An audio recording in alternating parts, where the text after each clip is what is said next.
Number is 015. Is obviously the happiest person alive.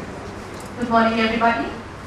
Starting today, under the sky of 21st century, when we turn back the pages of our old civilization, we could easily gauge the growth that man has made, not only technically or scientifically, but socially, politically, artistically, and spiritually as well.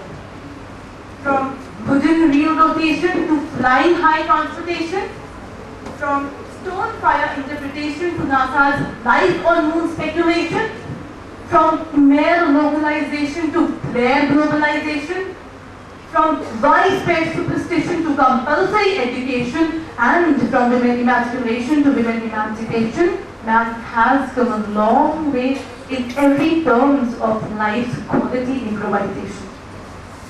Today we have electricity, transport, health and medicines, entertainment, comfort, and all those facilities that our forefathers wanted and invented but could not enjoy. So I am happier than my forefathers because they left us with all these assets and with a blessing crucial.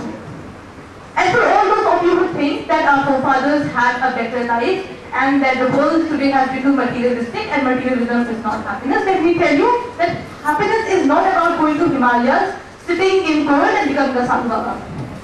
And even if you think it is, you are totally allowed to do that in today's world as well. Besides, sati pratha, burkha system, child marriage do exist today, but only in those stages of history where our forefathers lived. Why the hell did you give birth to another girl child? Is no more the question that husbands and mother-in-law ask today. Rather, they celebrate it throughout their lives, wishing happy birthday every year. Take this. Her husband died. She got widowed. She has to spend a miserable life now. It's no more that people say today, because there is an assurance of insurance and an option of remarriage. Besides, the best part of our life that we have today is the free will that we are born with. We can choose. We can choose to be a doctor, engineer, journalist, architect, management, whatever. We can choose our life partners who we want to spend our life with. And for all those of you who think that our forefathers are very happy and they had a better life, you can choose a life as good as theirs. But I know you won't, because you know that your life is far more happier and better. So in this happy note, I happily agree to this happy point that I am happier than my forefathers. Thank you.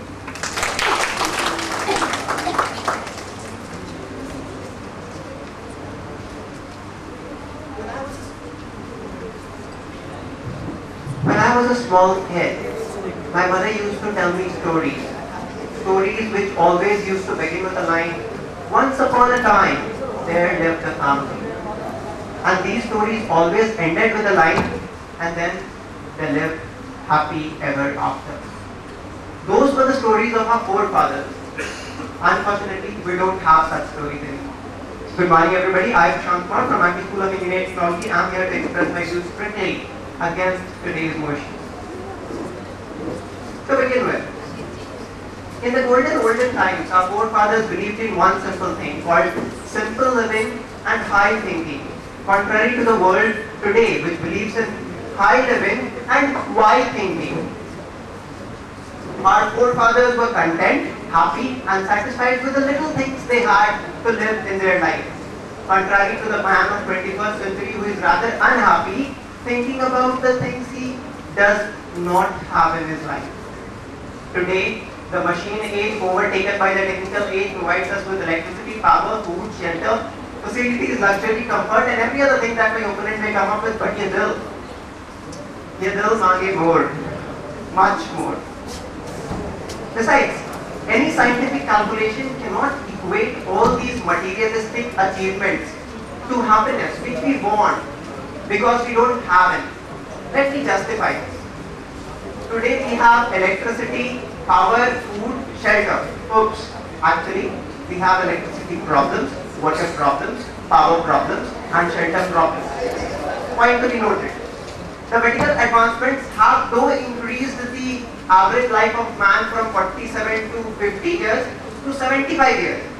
But hey, hold on, take a closer look. Those 25 increased year of life experiences decreased happiness as one finds himself forsaken, lonely, alone in an old age.